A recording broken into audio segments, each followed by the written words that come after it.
I have a hard time not telling people how much I loved Dirty Bomb. At the same time, I struggle to articulate all the things about it that I loved, but I'm gonna try because something feels left unsaid. Dirty Bomb wasn't just this game that I played. It was my escape from my stressful, broke-ass college days.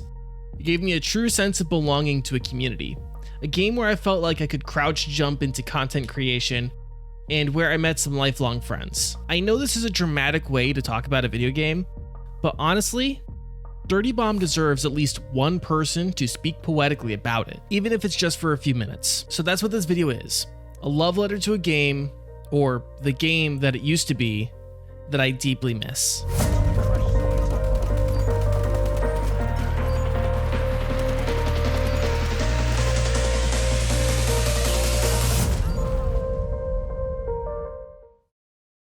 Dirty Bomb was released into closed beta in 2013 by Splash Damage. Fresh off the failure of Brink, this would be the team's first intellectual property that they had full control over. In 2015, its public beta was released under the publishing wing of Nexon. From there, it would languish as a mid-tier character shooter. Meanwhile, in 2016, Overwatch began to take control of the collective gamer consciousness and would hold it for years to come. While it never suffered the same defeat to Overwatch that Battleborn did, it was never able to create its own niche like Paladins. During the 3 years it was actively being developed, it had its ups and downs. Maps would be added and reworked, new characters introduced, and a variety of game balance changes. But what ultimately killed Dirty Bomb was a lack of marketing, stunted player retention, and a meta new players and veterans disliked. Compounding all of this, a player base that was slowly becoming more toxic and poisonous over time. In October of 2018, Splash Damage announced that they would be ending development, but players could host their own servers. Since then, the game has faded away into obscurity. In the summer of 2014, I was coming off a miserable time in my life. I had just finished my freshman year in college, and I was not happy with where I was at. I'd done terribly academically, not much better socially, and like most college students, not much better financially.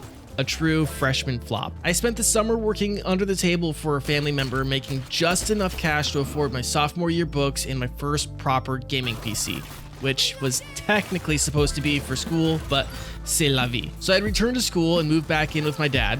I had a new PC and no cash to buy any games. I was constantly bored, stressed, and indifferent to pretty much everything I was already playing. And then it happened.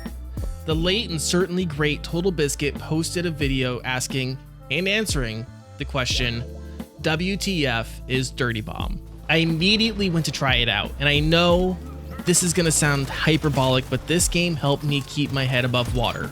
I would go to class, work, then play Dirty Bomb for hours. It dominated most of my free time. The fact that I didn't flunk out of my sophomore year is probably a miracle. After I graduated, I found myself like so many other students, bored, still cashless, and underemployed. I was working as a janitor, but thankfully still living with my dad, so I wasn't on the verge of being homeless or starving in a gutter. I had to fill my time with something though, and I didn't get a broadcasting degree for nothing. So I started streaming on Twitch, and what better game to start my leap into streaming than my beloved Dirty Bomb. Dirty Bomb got me to my first 50 followers in just 2 months, just in time to qualify for the game's Twitch skin promotion, where streamers were able to get Twitch purple loadout cards for characters. When the weapon skin update was released, I was able to do an official sanctioned knife giveaway. Shout out to Shu, the community manager of Dirty Bomb at the time, for letting me do that. But unfortunately, nothing gold can stay. For all those hours of repairing the EV, dropping proxy mines, and cursing Phantom's name, it would eventually become cherished rose-tinted memories. Dirty Bomb never got its time in the sun. It was so severely overshadowed by Overwatch and Paladins, it wasn't even considered the redheaded stepchild of the hero shooter genre. More like the weird Canadian second cousin. I was never happy with the final form of Dirty Bomb, but I haven't shied away from hyperbolic statements before. I think it sets a lot of standards for free-to-play games. Dirty Bomb ran so that other free-to-play games could fly. What I mean by this is, I don't think games like Apex Legends or Valorant would be able to exist without Dirty Bomb, or at least not in the same way that they do today. Splash Damage created a movement system that was easy to learn, hard to master, and rewarded those who were able to do so. The maps were so meticulously built and balanced, it's hard to find fault with them. though some players did. The loadout card system was unique and balanced the game in such a beautiful way that it made every character feel viable. And while some characters didn't get the buffs they needed and some were left a little too powerful, in hindsight, it's easier to forgive now. The characters themselves were charming and easily distinguishable. The goofy quips and flubbed one-liners never got old. I come all the way here and I have to deal with you? Proxy is still my one and only.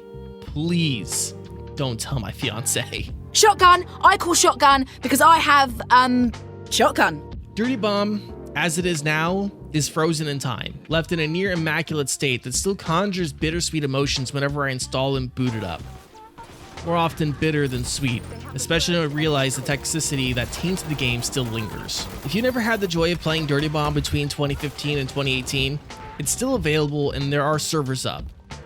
I just think the magic is hard to capture now, but the memory of what it once was still lives on. So I wrote this love letter to you, Dirty Bomb.